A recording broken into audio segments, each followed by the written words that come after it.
Баршаңызға сәлем, сіздермен бірге Айгерім, менің каналыма қош келдіңіздер.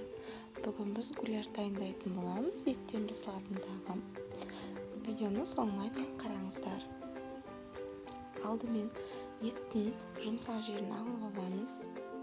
Осылай видеода көрсетілгендей етіп, 4 бұрышты қылып турап шығамыз.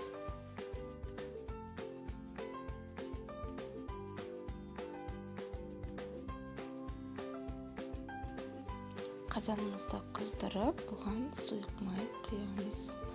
Сұйық майымыз қызғаннан кейін еттерімізді саламыз.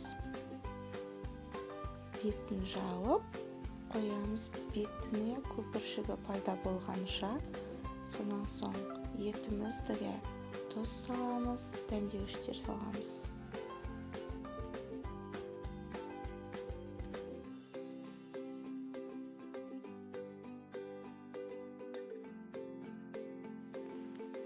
Пияз саламыз, ұсақтап туралған, және пиязды көп салған дұрыс, өйткені етіңіз жұмсаруы пиязға да байланысты.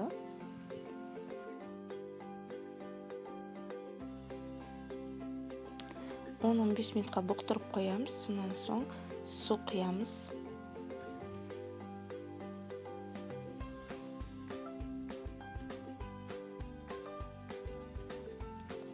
Ұн саламыз. Және томат пастасын саламыз. Барлығын жақсылап араластырамыз. Видеода көрсетілгендей консистенция пайда болуы тиіс. Енді сіз қоюырақ ұнатсаңыз, онда басқа су қоспаған дұрыс. Мен тағы да кішкене су қостым, себебі кішкене сұйық болғанын қаладым. Міне менде осындай болып шықты. Гарнирге мен рис пайдаландым. Баршаңызға жасап көруге кеңес беремін, және де өзіңіз қалаған гарнирмен жеуге болады. Ас болсын.